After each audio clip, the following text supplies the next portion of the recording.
Rich খাবার যতই খাই না কেন মাছের টেলটেলে ঝোল কিন্তু খেতে আমার ভীষণই ভালো লাগে।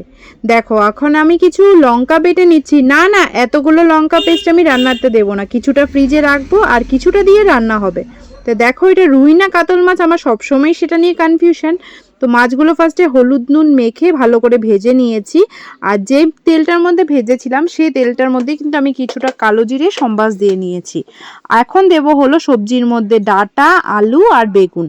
আলুটা কিন্তু আমি অল্প ভাপিয়ে নিয়েছি, যেহেতু আমার বাবার সুগার আছে তো আলুটা অল্প বয়েল করে নিয়েছি।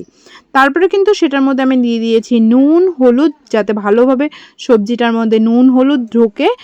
আর তারপরে কিন্তু আমি অল্প স্টিম মানে আঁচ কমিয়ে আর কি ঢেকে রেখেছি, যাতে সবজিটা ভালো করে নরম হয়ে যায়। তারপরে কিন্তু অনেকটা টাইম কষানোর পরে আমি কিন্তু লঙ্কা বাটাটা অল্প জল দিয়ে গুলে কিন্তু সেটা দিয়ে দিয়েছি, আর অনেকটা টাইম নিয়ে কিন্তু ভালো করে কষিয়েছি।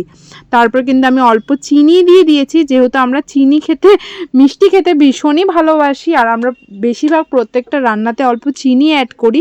তারপরে কিন্তু অনেকটা পরিমাণে জল দিয়ে দিচ্ছি, তোমরা অনেক পরিমাণে জল দেবে, যেহেতু মাছের টেলটেলে ঝোল তো মানে ঝোলটা থাকলে আমার ভীষণ ভালো লাগে। তোমরা কিন্তু নুন আর চিনিটা টেস্ট করে নেবে তোমাদের কোয়ান্টিটি অনুযায়ী। তারপরে কিন্তু আমি মাছগুলো দিয়ে দিয়েছি।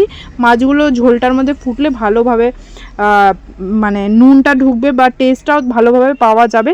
তারপরে অনেকটা টাইম মাছটা ঝোলটার মধ্যে বয়েল হয়ে যাওয়ার পরে তোমরা শিলনোড়ার মধ্যে অল্প হাফ চামচের মতন কালো জিরে ভালো করে বেটে নিতে পারো। শিলনোড়ার মধ্যে বাটতে হবে, বিকজ এটা মিক্সার গ্রাইন্ডারে কিন্তু হবে না। তারপরে কিন্তু বাটার পরে তোমরা কিন্তু এই ফুটন্ত ঝোলটার মধ্যে কিন্তু তোমরা অল্প এই কালো জিরে বাটাটা কিন্তু দিয়ে দিবে। আর এরকমভাবে রান্না করে দেখবে, তোমাদের পেটের জন্য ভীষণ ভালো।